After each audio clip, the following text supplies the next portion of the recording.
Market में गिरावट, आपको बता दें कि सेंसेक्स में गिरावट दर्ज की गई है। लगभग 9:15 बजे मार्केट खुला है। आज रविवार के दिन खास तौर पर मार्केट खोला गया है। 9:15 बजे से लेकर दोपहर 3:30 बजे तक शेयर बाजार खुला रहेगा। गिरावट के साथ शेयर बाजार खुला है। केडिया जी हमारे साथ मौजूद है। केडिया जी, मार्केट में गिरावट प्रत्याशित थी?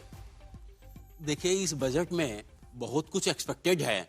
तो अभी जैसे निर्मला सीतारमण जी 11 बजे अपना बजट पेश करेंगी और हम उसमें महसूस करेंगे कि मार्केट जो है बढ़ता जा रहा है। लेकिन अभी जो है स्टॉक मार्केट, क्योंकि आज संडे है, आज संडे के दिन खुला, पहली बार ऐसा हुआ है, तो इसमें एक्सपेक्टेशंस उनकी जो है कुछ और है, तो इसलिए गिरावट के साथ हो सकता है, लेकिन धीरे धीरे ये बढ़ेगा। ठीक है बेजॉन जी, मेरा सवाल आपसे वही कि कैसे कंज्यूमर एक्सपेंडिचर को इस बार बढ़ाया जाएगा, क्योंकि पहले से ही इतने सारे ऐलान हो चुके हैं। अब कुछ स्कोप बचा है कि डायरेक्ट बेनिफिट ट्रांसफर हो? हाँ बिल्कुल, स्कोप तो बहुत ही है।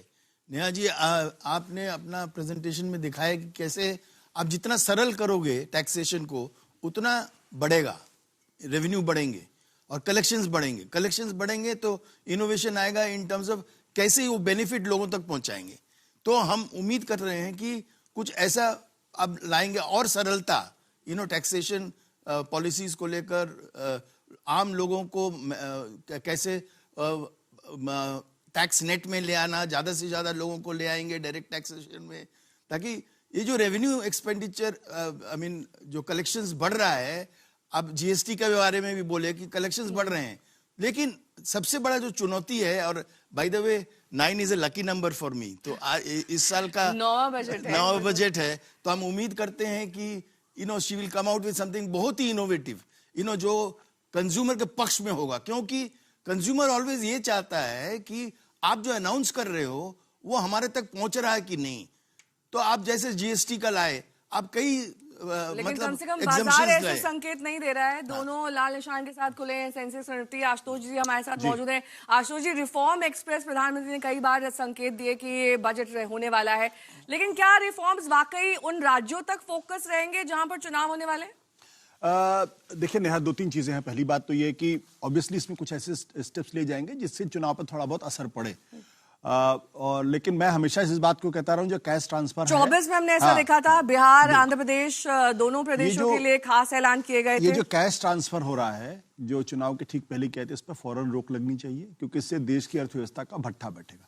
लेकिन मेरा जो फोकस है, मुझे लगता है कि आज का बजट इस पर एसेस होना चाहिए कि जो दुनिया में जो 3 बड़े टेक्नोलॉजी के एक्सप्लोजन्स हो रहे हैं, जो पूरी दुनिया को डिफाइन करेंगे नेक्स्ट 50 इयर्स में। एक, हम रेयर अर्थ मेटल के बारे में कितनी बातचीत अपने बजट में उसका थ्रस्ट देखते हैं। दूसरा, एआई को लेके कैसे देखते हैं। और तीसरी जो इंपॉर्टेंट बात है वो है ग्रीन एआई को लेकर एक बबल है क्रिएटेड, और ऑल्सो एआई को लेकर कई सारे मिसकंसेप्शंस हैं कि एआई के आने से जॉब्स कम होंगी, रोजगार जाएगा। नेहा, मैं तो उस प्रोसेस का हिस्सा रहा जब दुनिया में, जब हिंदुस्तान के अंदर जब ये हुआ कि कंप्यूटर लगाया जाए, तो बड़े बड़े अखबारों के यहाँ बाकायदा स्ट्राइक्स हुई कि कंप्यूटराइजेशन होगा तो उसके बाद क्या होगा कि बेरोजगारी बढ़ जाएगी। और वो अगर उस वक्त अगर सरकार ने थ्रस्ट नहीं किया होता तो हम दुनिया में सॉफ्टवेयर को लेकर हम सुपर पावर नहीं होते। आज की तारीख में अगला 50 साल इससे डिटरमाइन होगा। जो चाइना आज क्यों इतना बड़ा सुपर पावर है, क्योंकि उसने एआई पे बहुत जबरदस्त काम किया है, उसने रेयर अर्थ मेटल में बहुत काम किया है, उसने ग्रीन एनर्जी में बहुत काम किया।